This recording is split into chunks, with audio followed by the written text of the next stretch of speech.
Now I request the pleasure to invite Dr. Ramanuj Narayan. He is the Director of CSIR IMMT Bhubaneswar. He has joined Director of CSIR IMMT on the 1st of May 23. Then can I request Mr. Akira Goto to have his presentation? I'll give a very brief introduction of Mr.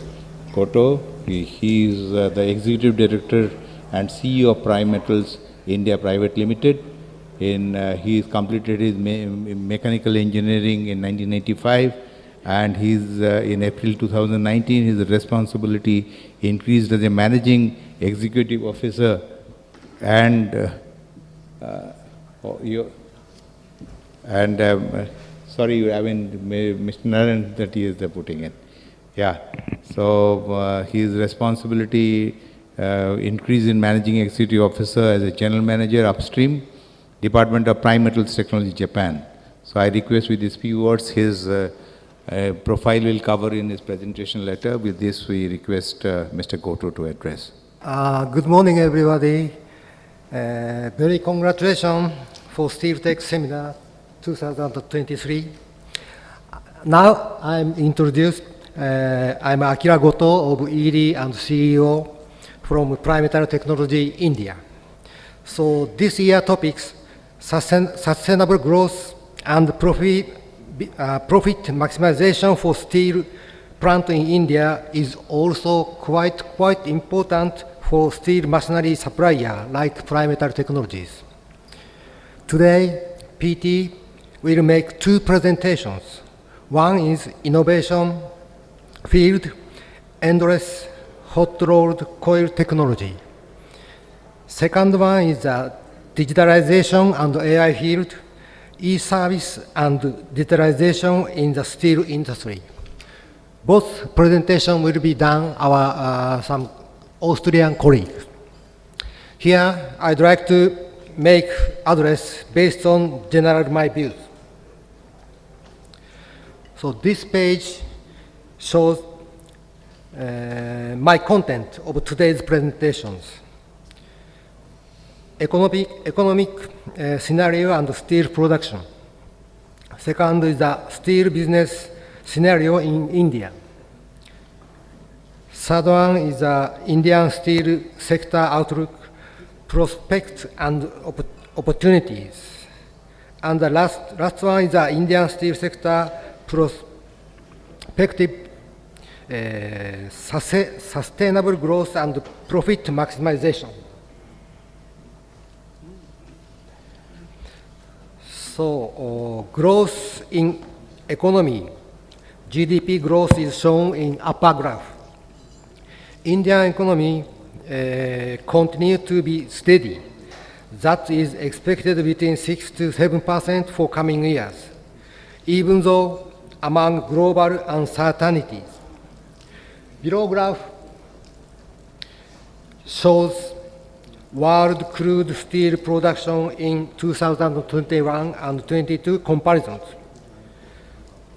So not so big graph, so you cannot find out every figure, but only India is the only country to increase production, even though total global production fell from 1962 tons to metric tons to 1885 tons metric tons.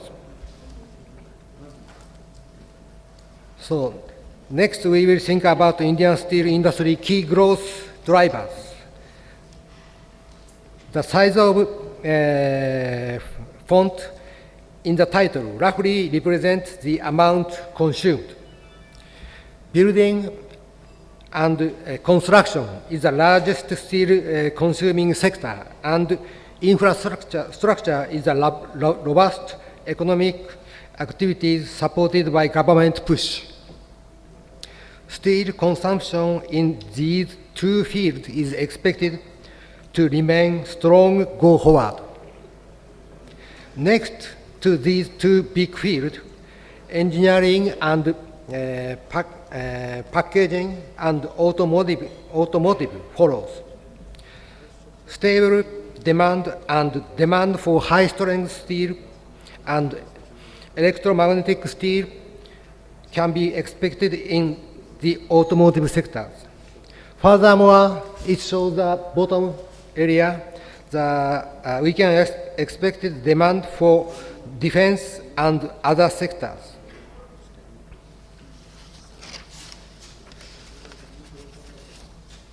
So these topics already mentioned the previous presenter, but I simply repeat it.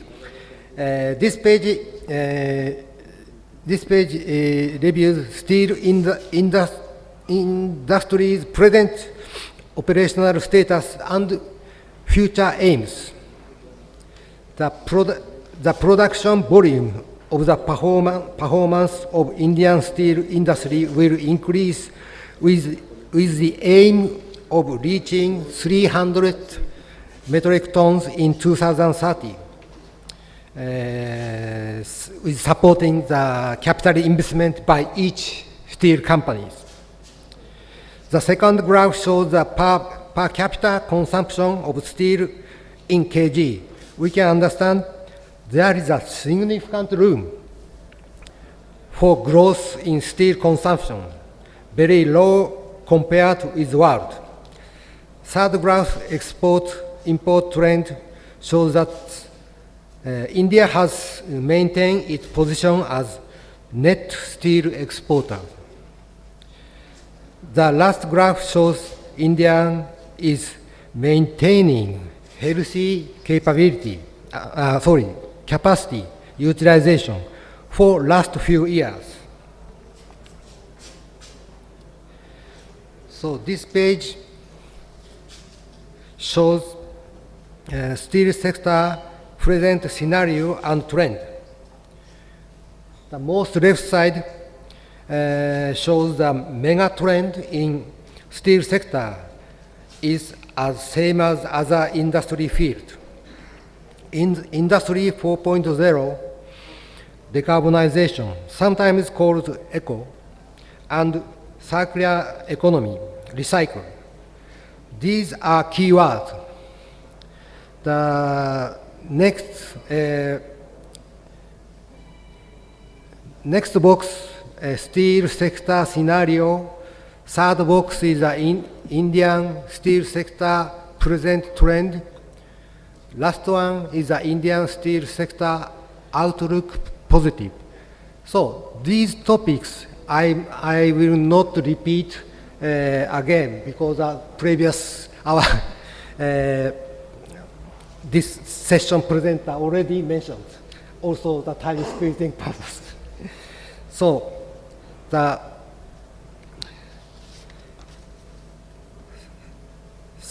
this page, we assume the following items regarding steel industry prospects and opportunity in the near future through previous investigations. It is listed in bullet points, so I will read it out. Main key points. The first is the Indian steel market is a bright spot amid global slumps. Next, India will maintain its position in coming years as second largest global steel producer and consumer after China. Next is a healthy steel demand outlook, 6 to 7% based upon strong fundamentals. Next, weaker global growth remain a risk for steel export in near future. Next point is that steel import will remain in a key monitorable for coming years. Next one is production will increase in line with domestic demand for value-added steel and high-strength steel.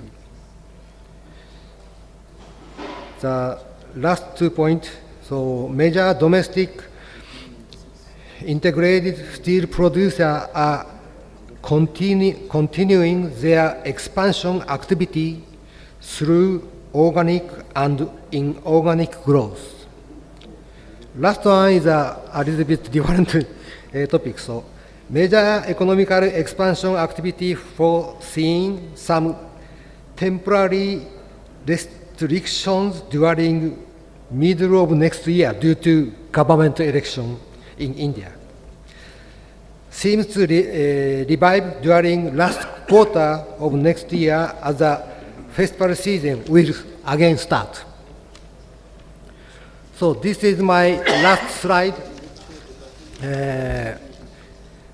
Furthermore, in order to achieve sustainable growth and profit maximization, Indian steel plant, I suggest that business operation should take into account the following point. First point, more balanced approach required between CAPEX and OPEX investment. Second point is that digital value chain for steel. Adapting of digital technology is a key lever for sustainable growth. Third point is to promote online platform for trading of steel digitally. It seamlessly connects the different stakeholders involved in the steel force chains.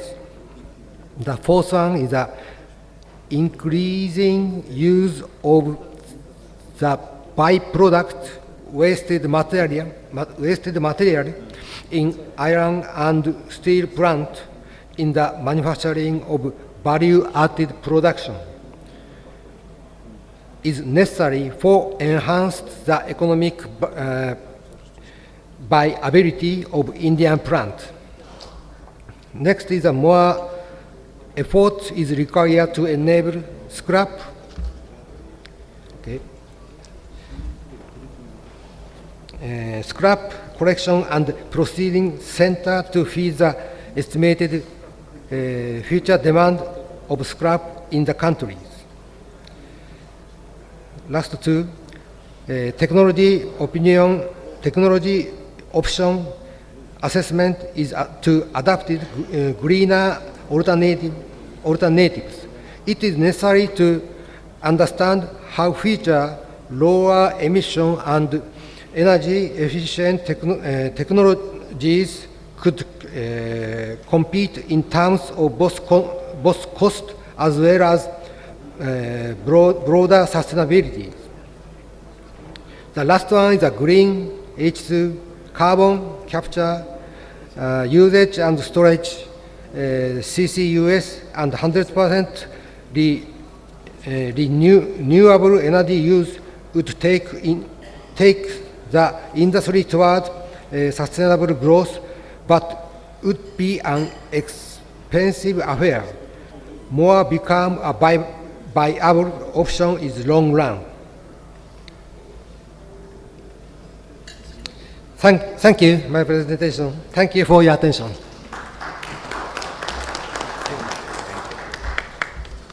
Thank you, Mr. Goto. Now may I request Dr. Ramanuj to address the gathering for a few words, please. I'm not reading out his illustrious profile, please. Respected dignitaries on the dais, off the dais, each and everyone who are present in this conference. At the outset, on behalf of CSIR, IMMT and my own behalf, a personal greetings to all of you for Navratra and Happy Dasara. Thank you, Nandi Sahab, that you have given me opportunity, being not from the industry, to be part, because we think that we are the innovation partner and we are the link between industry and the academia and what CSIR meant for. Coming to steel tech, my association goes to this esteemed journal.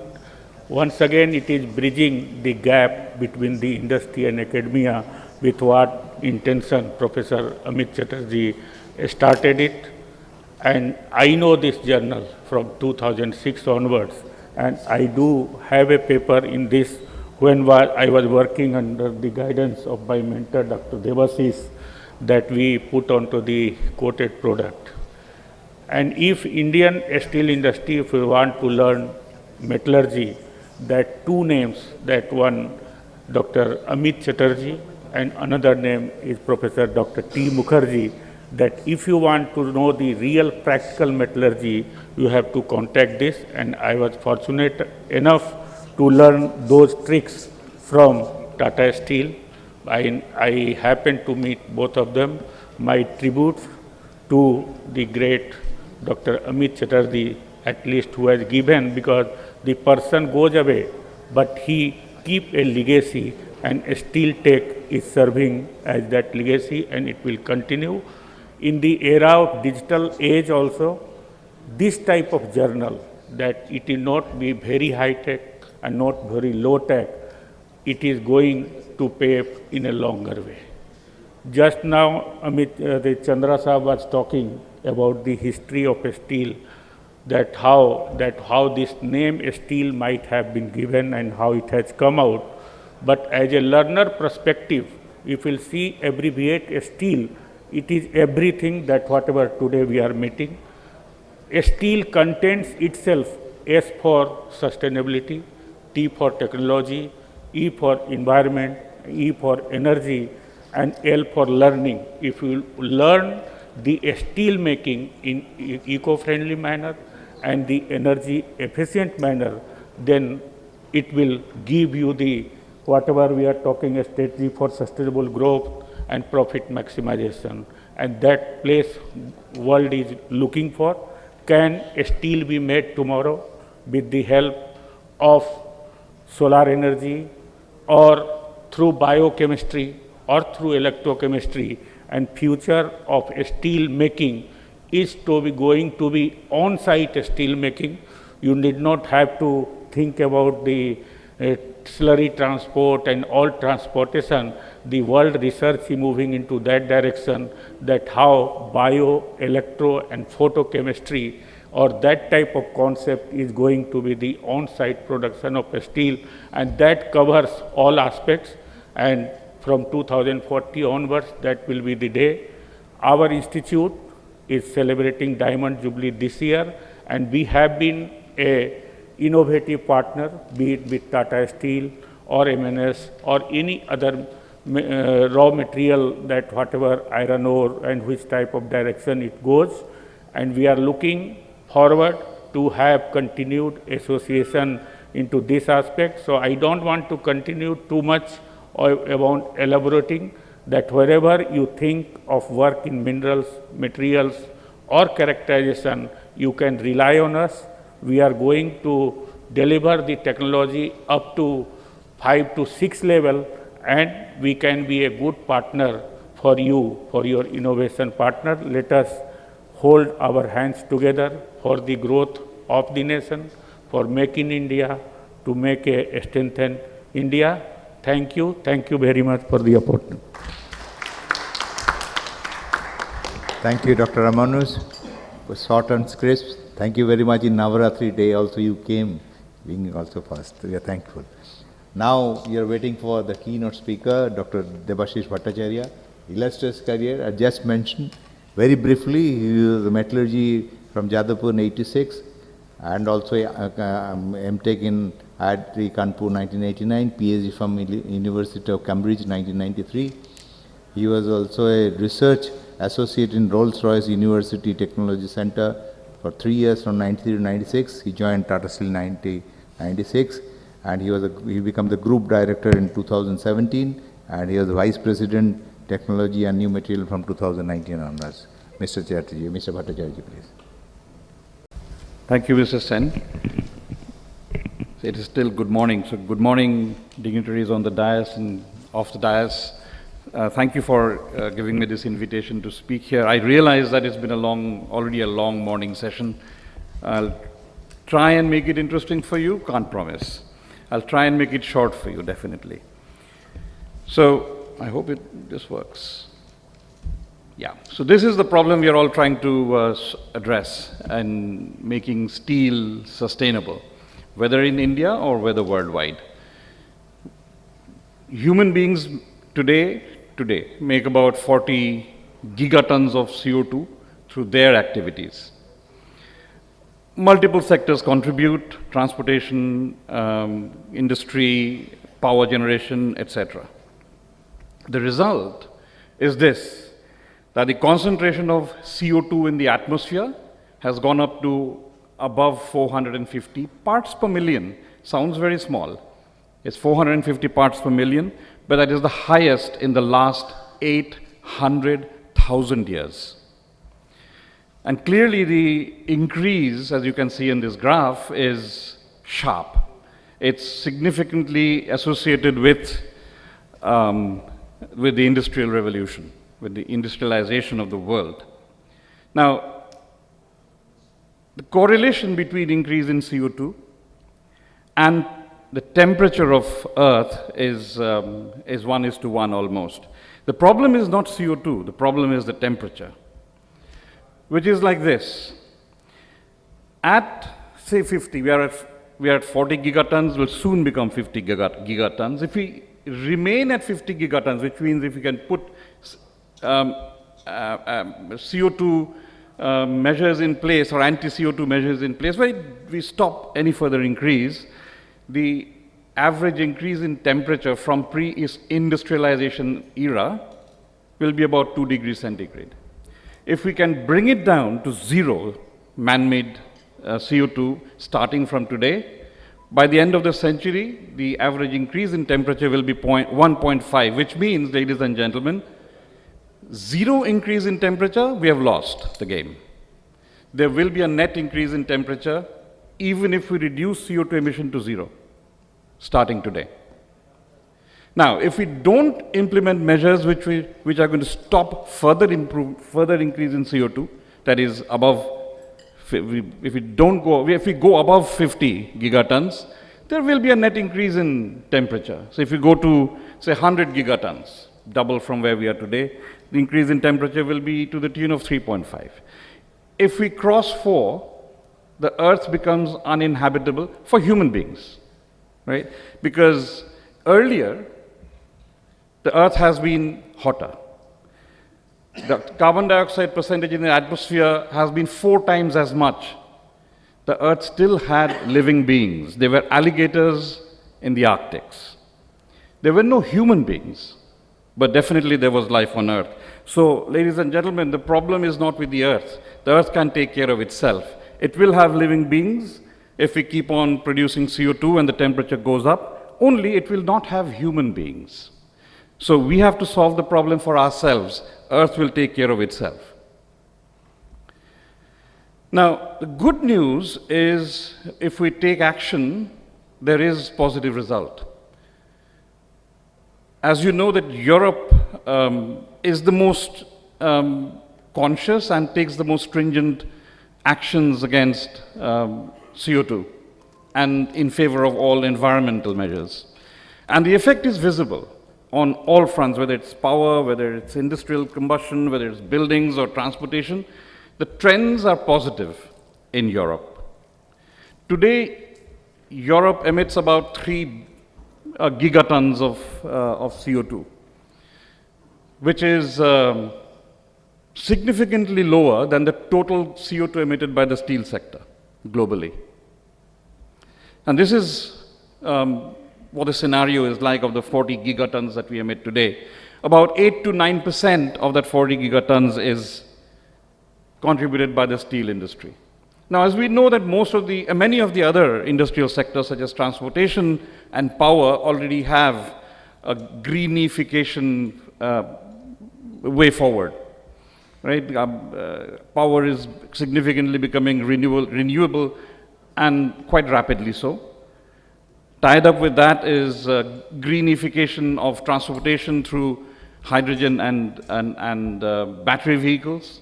So the contribution from these sectors and the other sectors is going to decrease.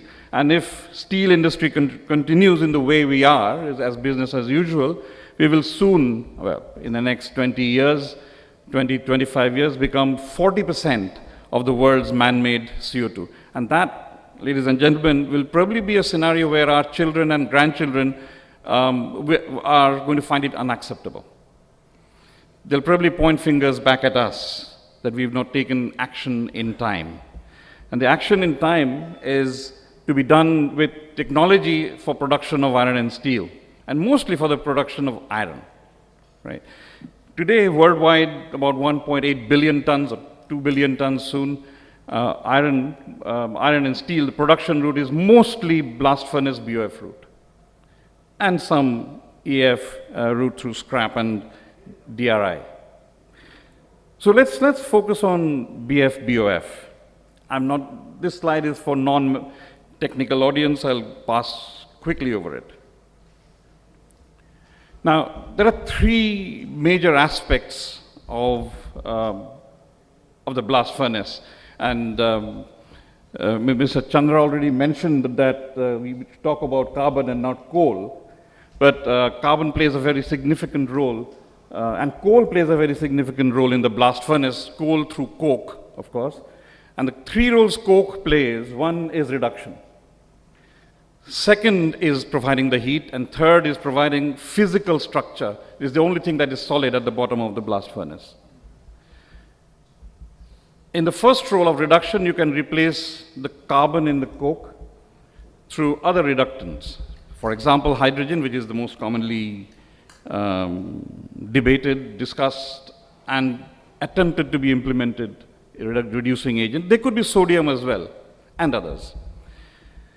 Heating, you could consider plasma heating, which is driven by green electricity to replace coke in its heating purpose. But there's still a structural element which today is still difficult to conceive of replacing coke.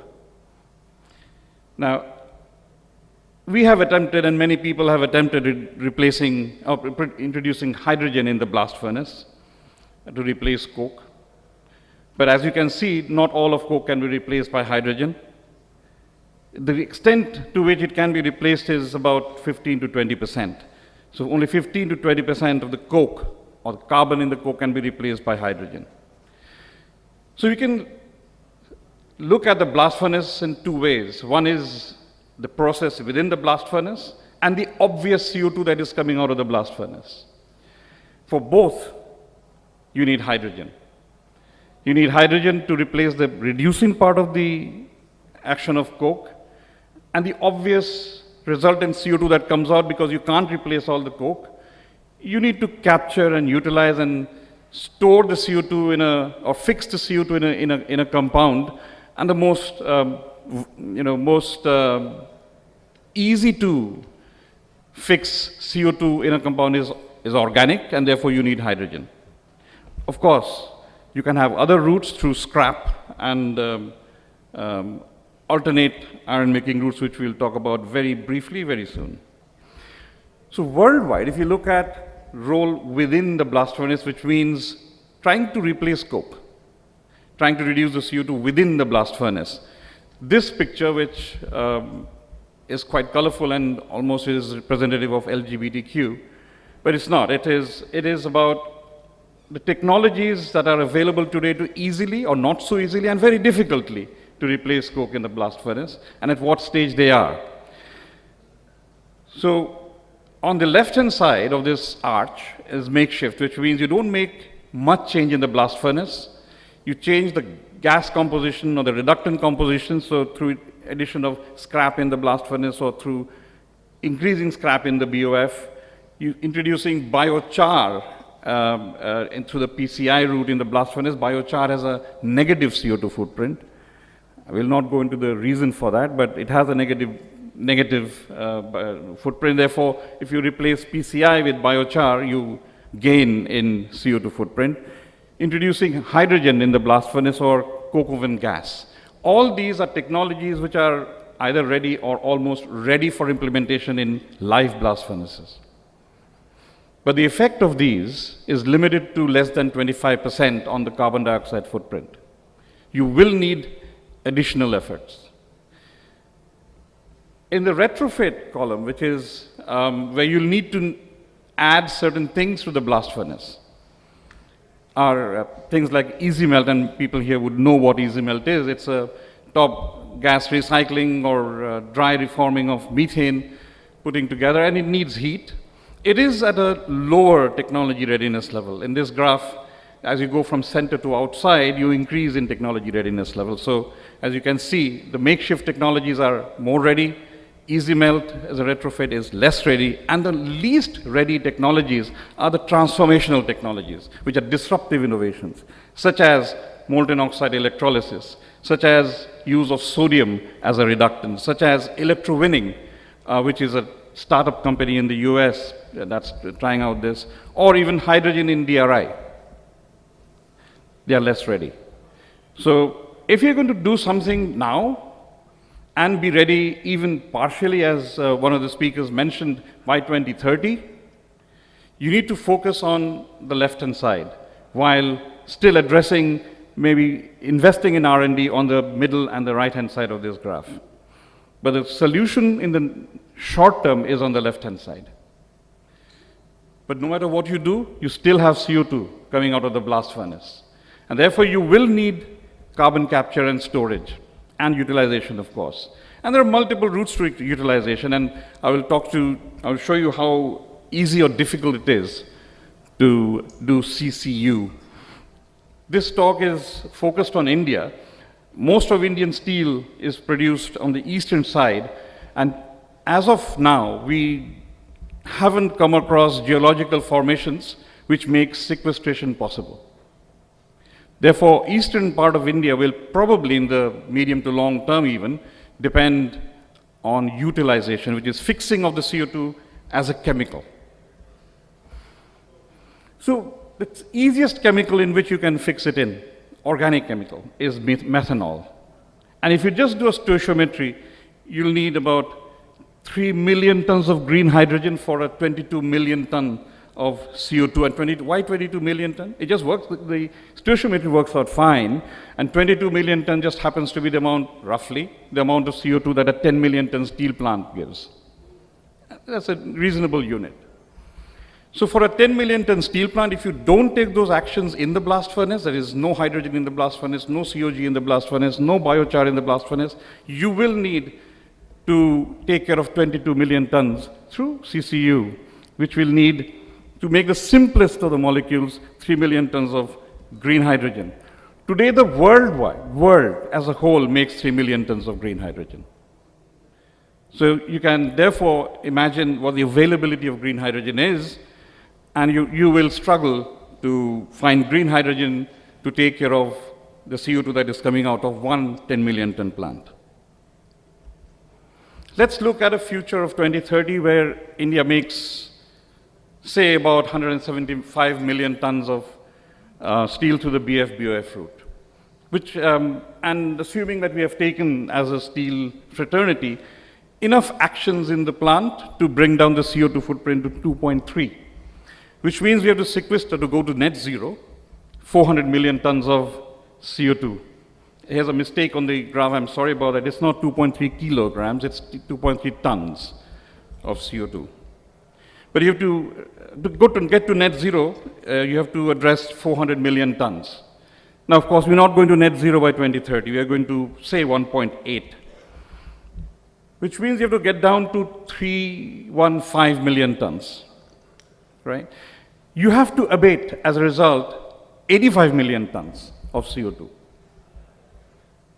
That's not much. Assuming that you have taken some action on the left-hand side of that arch. Now, I've shown that the effectiveness is about 20% for individual blast furnaces, and in the next 6 years, you will not implement all of those in all the blast furnaces in India.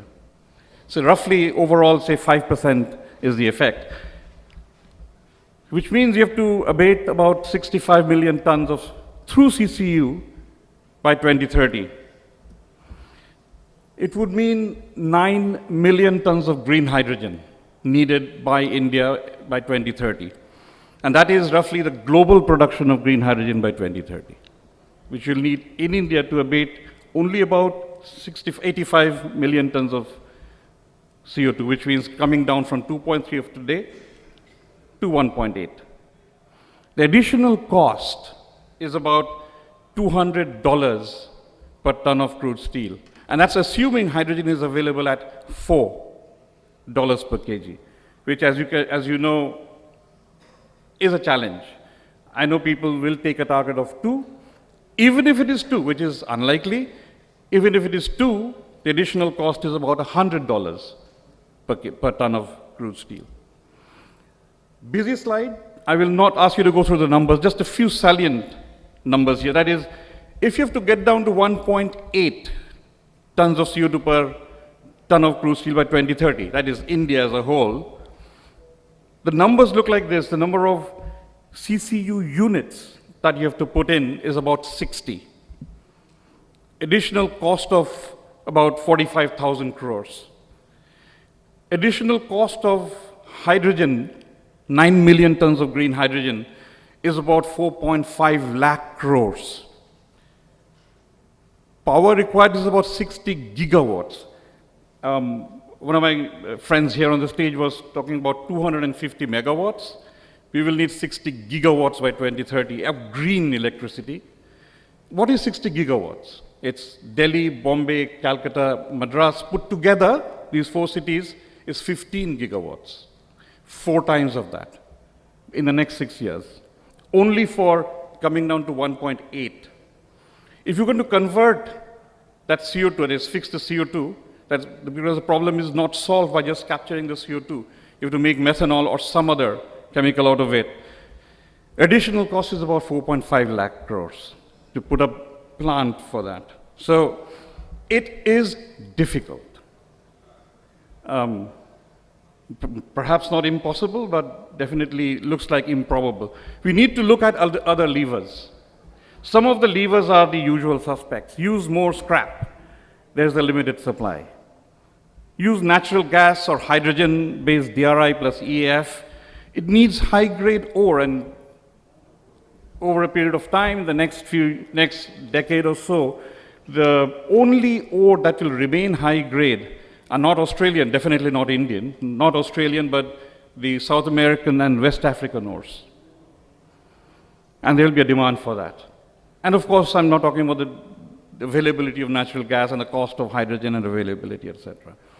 The other route is use hydrogen, natural gas, DRI, and a remelter, in which case you don't need high-grade ore. But remelters for the iron and steel scale are not yet at scale.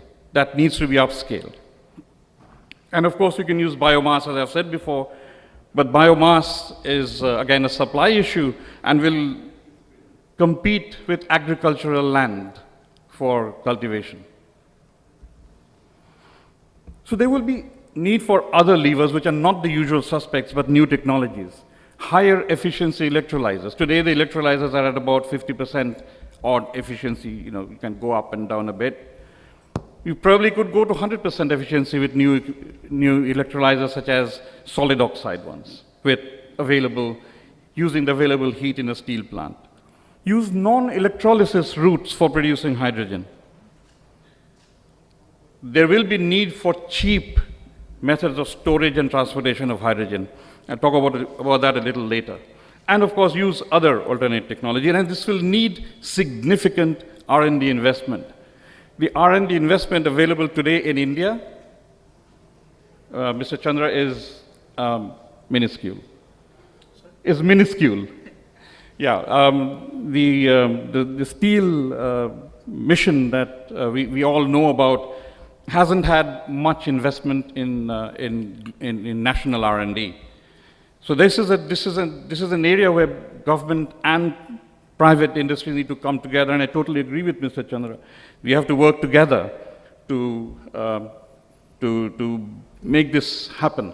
Some of the efforts that have already happened in many of the industries, including Tata Steel, is use of coal-bed methane as a source of natural gas in the blast furnace, use hydrogen significantly and to prove the process in live blast furnaces, and use of PCI, replacement of PCI with biochar in blast furnaces. In a scenario where we are going to use hydrogen, and we are going to use hydrogen in the next decade or so, there will be a need to have a cheap and reliable route to store and transport hydrogen. You cannot just make million tons of hydrogen and expect it to be plugged into a live blast furnace. Today, the usual methods of storing hydrogen is as liquid hydrogen at minus 250 degrees centigrade. That's expensive and energy guzzling. As liquid ammonia at minus 35 degrees centigrade is again energy guzzling. As gas at 700 bar pressure is expensive and not very safe. By the way, liquid ammonia is also not very safe. It's extremely poisonous. So we need to find a way by which hydrogen can be stored cheaply and safely. And there are various ways, and we're working on a formate bicarbonate cycle where hydrogen can be stored at 10 bar. But once it is stored, it can be carried in a jerry can like water. And when it's needed, a catalyst can be added and the hydrogen bubbles out at about 2 bar, 3 bar pressure. And the pressure can be increased later. So we are working on CCU. This is at a 5 ton per day scale, and enough data has been generated over the past 2 years. This has been working continuously for the past 2 years, and we are now upscaling it to 15 ton per day scale. The status in decarbonization of the steel and making steel sustainable is that technologies to decarbonize steel fully are not mature. And large funding is needed to scale these technologies up. Steel companies will need to depend on incremental reduction of emissions in the near term. Yet, new ideas need to be seeded for emerging technologies, and scale-up needs to happen over the medium and long term. Decarbonization will need technology, it will need money, it will need land and conducive policies. But there's yet another challenge that's coming up. We are talking about renewables for net zero. And I just want to leave you with this picture. Net zero doesn't come without materials, without cost. Today, the world makes about a terawatt of electricity through wind and another terawatt through solar. For a net zero world, wind has to go up by 15 times. Solar has to go up by 25 times. Grid size across the world has to go up by 3 times. And just to make transport net zero, electric vehicles has to go up by 60 times. This has an impact on materials. The amount of copper and nickel needed will need to go up by 50 to 70%. You can read the numbers, 150% for copper, for cobalt, 6 to 7 times from today of lithium and graphite. An increase in the amount of material will be about 6.5 billion tons. Of course, 5 billion tons out of this, additional from today. 5 billion tons will be steel, not per annum, cumulative. So additional 5 billion tons of steel will be needed. Additional 0.9 billion tons of aluminium will be needed. If we are going to mine all these materials, we are not going to make it. If you're going to mine all this copper and lithium and nickel, we are not going to make it.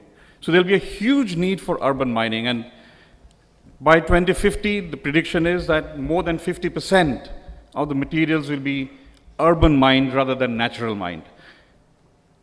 I think there's a national need to put focus in urban mining together with focus and money in decarbonization, because they are linked. So I'll leave you with thoughts on what the gaps are. How would you finance this transition, the need for upscaling all these technologies? There's a policy framework that needs to exist that encourages investment in bringing these technologies up. And there's of course more focus on levers beyond conventional hydrogen and green electricity to reduce heating up. And I think we are getting blinkered by the discussions on hydrogen and reduction of carbon dioxide. It seems quite large, but it still is blinkered because the problem, ladies and gentlemen, is reduction of temperature. If there are other ways of reducing temperature, I think we should explore that actively. And there's plenty of literature which talks about the ways of reducing global temperature without touching CO2. And I'm sure CO2 needs to be touched, but I'll leave the open question to you all and not give you all the solutions in one go. So therefore, what is absolutely important is to have an encouraging policy landscape through taxation, through emissions trading systems and carbon border adjustments, which will encourage investment into decarbonization and temperature reduction technologies, and policies that encourage material efficiency, recycling, urban mining, R&D program for clean technologies, creation of lower demand, and of course a procurement policy that will encourage use of cleaner, greener steel. I'm not going to debate of what is green steel, but cleaner steels or materials with cleaner footprint. And large-scale infrastructure development, such as the one that US is deploying through its IRA schemes, where they're putting up CO2 sequestration lines as a national infrastructure where companies can plug in and get subsidy because of that plugging into the national infrastructure. So with these thoughts, ladies and gentlemen, I thank you for your attention and thank you for inviting me and wishing the conference a great success. Thank you. Thank you, Dr. Bhattacharya, for an excellent keynote speech. I'll now request Mr. Sarkar to propose a vote of thanks for this session, please. I have no opportunity to wish you good morning, good afternoon. We are already past 12. And I'm very happy to, I've been given the opportunity to offer a vote of thanks. I'll digress 1 minute or 2 minutes before this. Because my association with the steel industry has been for 3 generations. It will be very interesting to know for you that my father started in ISCO Steel Plant in 1939. I started in ISCO Steel Plant in 1968. And my son started in Tata Steel in 2012. So 3 generations in steel. So you can imagine the involvement that I personally have with steel as a subject and as an industry. So having said that, I would like to now offer my vote of thanks to, first of all, to Mr. B.P. Singh for sparing his very valuable time for this seminar. I am personally grateful to him for being present in this seminar and giving his very thoughtful presentation and giving a roadmap as to what is being done, what are the threats, what are the opportunities, and how the things are going to shape up. I would like to thank Mr. Chandra for coming here and giving us a different kind of perspective to look at steel.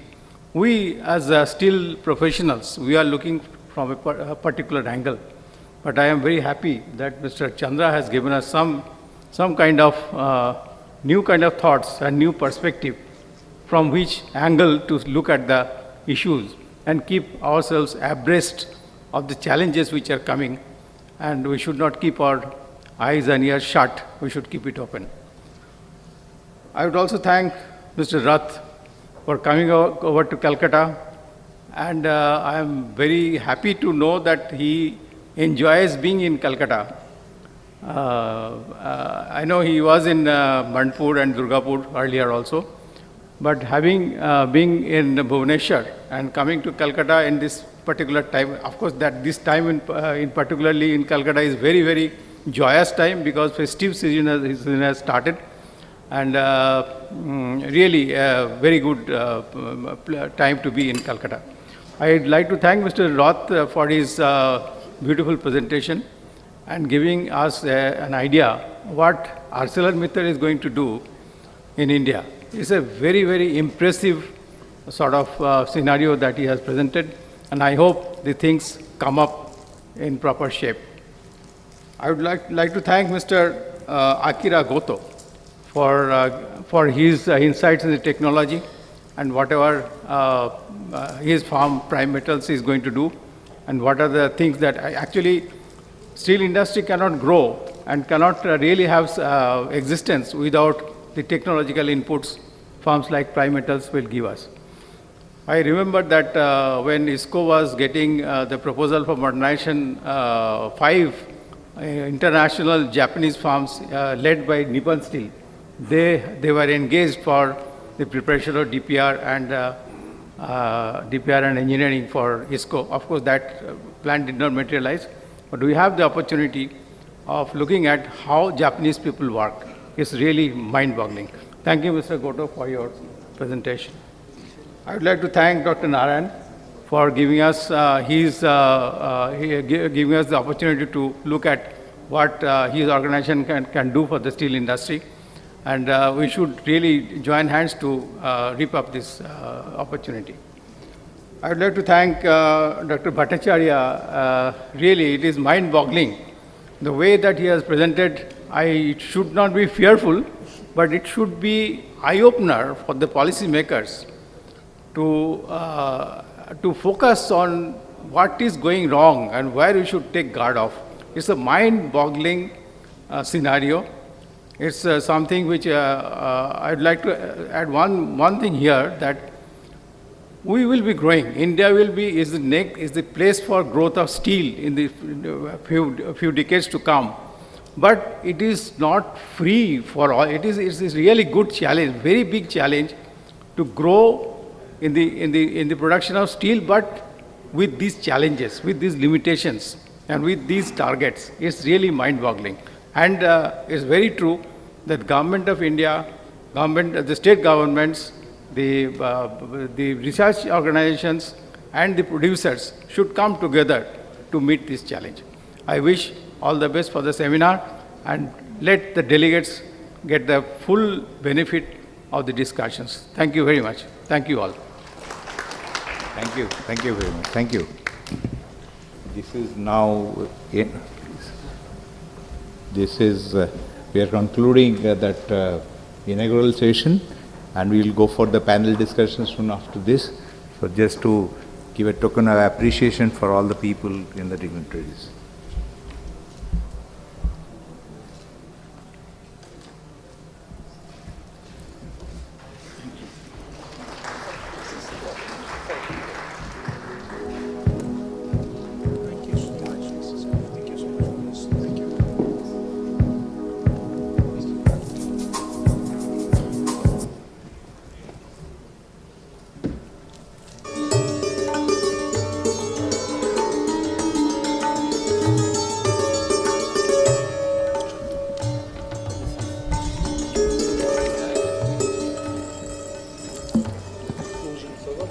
Положить фотографию, буду фотографию,